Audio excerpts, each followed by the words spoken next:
आज हम लोग बात करने जा रहे हैं कि बादशाह इमाम हुसैन अलैहिस्सलाम और उम्र साद के बीच में वो जो एक कॉन्वर्जेशन हुई थी, वो जो एक मीटिंग हुई थी करबला की जंग होने से पहले, वो क्या बात थी और उसके अंदर क्या क्या चीज़ें हुई थी। ये वाली बात जो है ये लोग जो है वो बहुत कसरत के साथ डिस्कस नहीं करते। मैंने सोचा कि क्यों ना इसको डिस्कस किया जाए और मौला के जो फरमान है, जो कि मौला ने फरमाया है उम्र साद के मुतालिक, और वो किस तरीके से सच हुए बाद में जाके, उन सब पे बात करने जा रहे हैं। ये वीडियो इंटरेस्टिंग है, ज़रूर देखिएगा। आज हम सब पे बात करने जा रहे हैं, आप वीडियो देखते रहिए ज़रूर।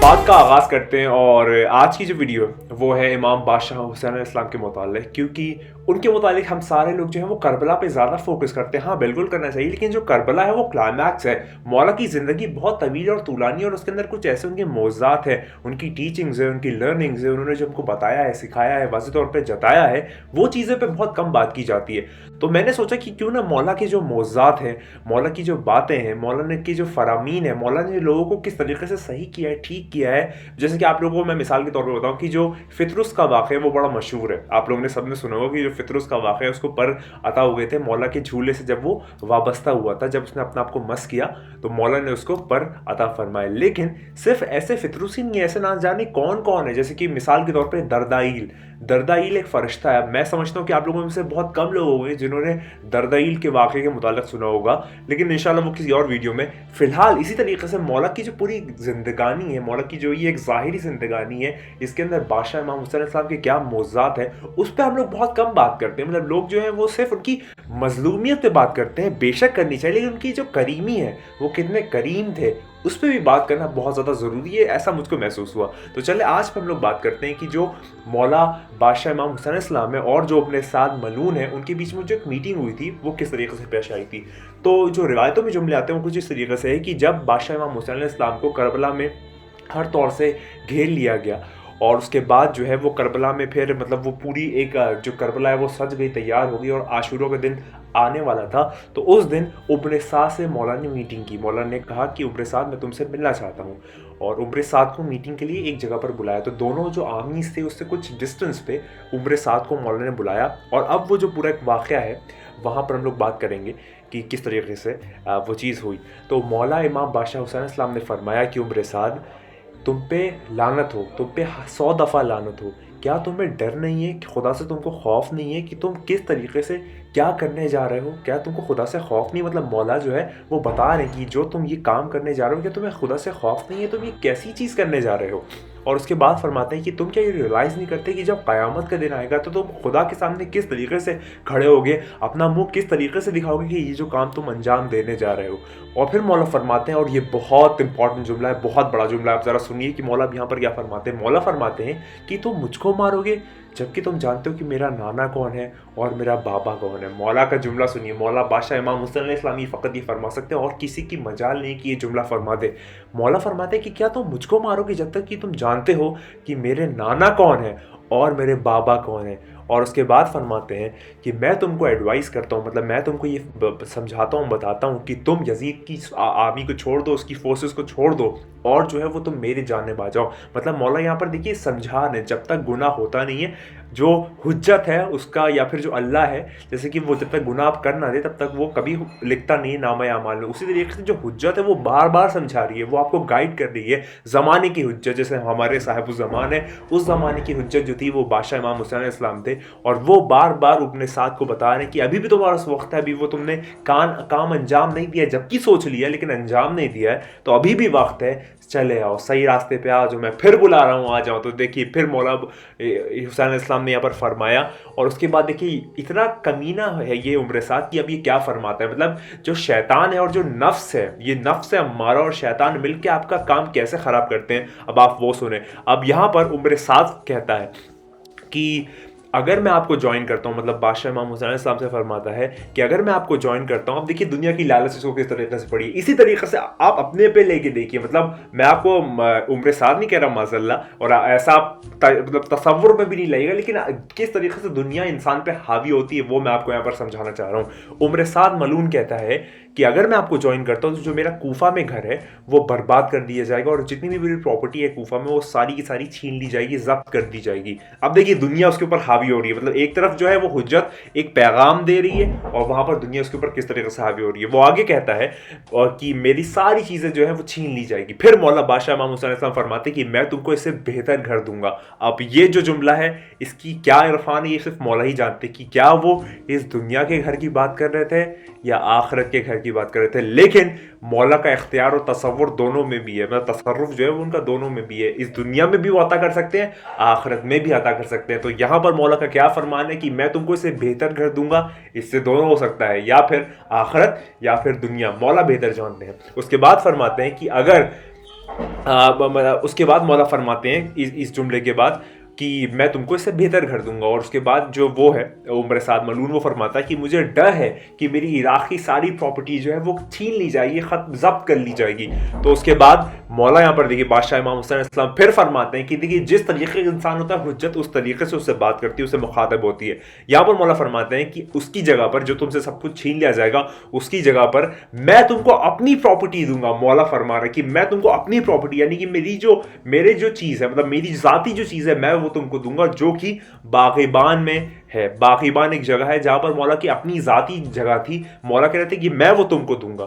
फिर वो मौला एक और जुमला फरमाते हैं कि माविया ने मुझको 10 मिलियन गोल्ड कॉइन्स के एवज ये जमीन खरीदने के लिए कहा था कि माविया चाह रहा था कि 10 million dollars 10 million gold coins वो दे और वो ये चीज मुझसे खरीद ले, लेकिन मैंने मना कर दिया क्योंकि मतलब मैंने मना कर दिया तो वो वाली चीज मैं तुमको दे दूंगा।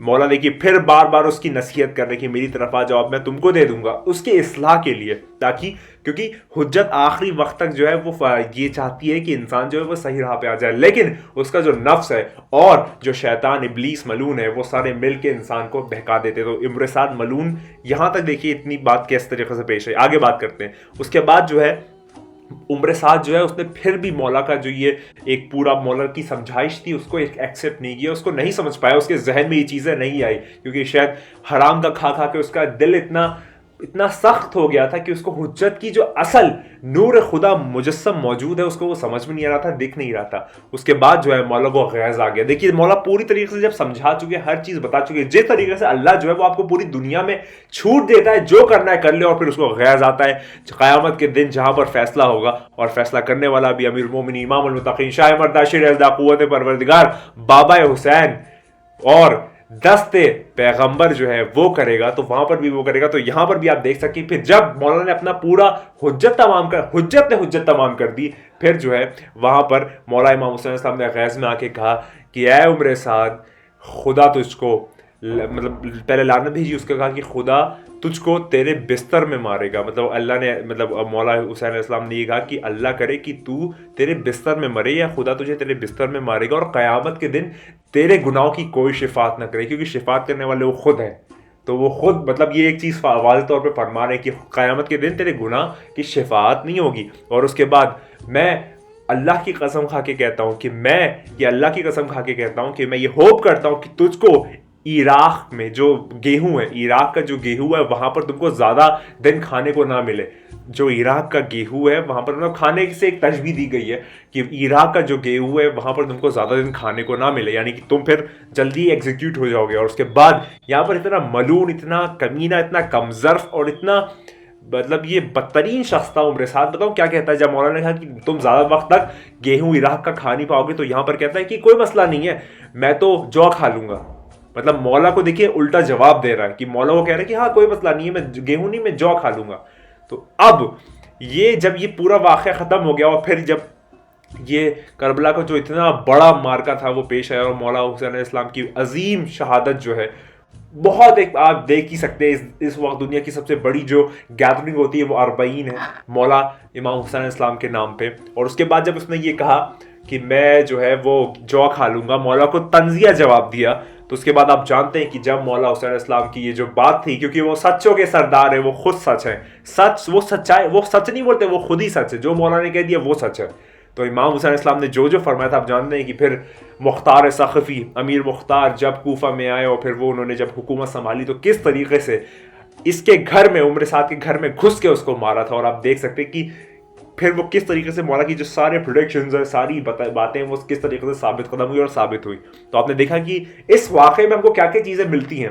पहली चीज़ ये मिलती कि दुनिया उसके ऊपर हावी हो रही थी, दुनिया का उसको इतनी मोहब्बत हो गई थी कि वो हुज्जत से टक्कर ले रहा था। तो इस वक्त अगर आपकी जो दुनियावी मामला है, आपकी जो जॉब है, आपकी जो सारी चीज़ें अगरचे वो हुज्जत के खिलाफ जा रही है, हुज्जत के हुक्मों के खिलाफ जा रही है, तो वो चीज़ें आपको रोक देनी चाहिए, उसके आपको खिलाफ नहीं जाना चाहिए। मौला की बात जो है वो अटल है, वो सच है, क्योंकि मौला खुद नहीं बोलते, मौला अगर बोलते हैं तो वो अल्लाह बोलता है। तो आप जान लीजिए, इस बात को मान लीजिए, पहचान लीजिए कि दुनिया जिस तरीके से उम्र साद के ऊपर हावी हो गई और उससे इतना बड़ा गुनाह सरजब करवा दी जिसकी कोई माफी तलाफी नहीं है, उस तरीके से इस वक्त जो हमारे साहिब ज़माने, हमारी हुज्जत खुदा वक्त का हुसैन जो है, उससे आप कभी रूगर्दानी ना करें, क्योंकि अगर ऐसा हो गया तो फिर वही हाल होगा जो कि उम्र साद का क़यामत के दिन हो रहा है। आपको किसी भी तरीके से जो हुज्जत का फरमान है उससे आपको बरखिलाफ नहीं जाना। ये वाली बात जान लीजिए, इस बात को मान लीजिए, क्योंकि वो बहुत जल्द आने वाला है। आप जानते हैं, मानते हैं, इस बात को पहचानते हैं कि हर वीडियो का जो कॉन्टेक्स्ट है, उसकी जो समेशन होती है, यानी कि आखिर में आके जिस पॉइंट पे हम लोग इत्तफाक करते हैं वो यही है कि वो आने वाला है, वो बहुत जल्द आने वाला है। इस बात पे तैयार हो जाइए, एतबार हो जाइए, बार बार होइए कि आपके और मेरे इमाम हुसैन इस्लाम, वक्त के इमाम हुसैन इस्लाम बहुत जल्द आने वाले हैं। और अब जो है वो मतलब धीरे धीरे जो है वो वक्त उस तरफ चलता चला जा रहा है। जैसे जैसे एक एक दिन गुजर रहा है, मौला के ज़हूर में एक एक दिन बासी तो आ रहा है, जैसे जैसे वक्त गुजर रहा है। तो जब भी होगा, अल्लाह जब भी चाहेगा, लेकिन बस दुआ कीजिए कि वो बहुत जल्द आने वाला है। इस बात को ऐसा ना समझिए कि भी बहुत 200-300 साल हैं, बस अल्लाह करे तो बहुत जल्द मेरे मौला का ज़हूर होने वाला है। तो आपने देखा किस तरीके से बादशाह इमाम हुसैन इस्लाम पे, और हाँ, बादशाह इमाम हुसैन इस्लाम पे अगर आप चाहते हैं कि मैं कुछ और वीडियोस बनाऊं, उनके वाक़यात करबला के अलावा जो उनके और मौज़ात है, उनकी जो करीमी के सिलसिले, उन्होंने क्या क्या चीज़ें उनकी जो एक लाइफ टाइम में हुई, अगर आप उस पर वीडियो चाहते हैं तो ज़रूर बताएं। मैं किताबों को छान छान के सर्च करके रिसर्च करके आप लोगों के सामने इसमें लाऊंगा, ताकि आप लोगों को एहसास हो कि बादशाह इमाम हुसैन इस्लाम फ़कत मजलूमियत के इमाम नहीं है, वाकई तौर पे इमामत के इमाम है, करीमी के इमाम है, वो पूरे मुजस्सम इमाम है, क्योंकि वो सरकार दो आलम सल्लल्लाहु अलैहि वसल्लम से निस्बत रखते हैं। और इतना बड़ा जो एक हदीस आई है कि हुसैन मुझसे और मैं हुसैन से, ये सारे वाक़यात जो है वो बहुत सारे किताबों में दर्ज है, पुरानी किताबों में दर्ज है, लेकिन लोग जो है वो पढ़ते नहीं अमूमन। तो इन सब पे अगर आप वीडियो चाहते हो तो प्लीज़ बताइएगा। हमेशा एक ही बात कहूँगा कि वो बहुत जल्द आने वाला है। तू नहीं है, बस वही है। खुदा को याद करो यार, खुदा को याद करो। खुदा हाफिज़।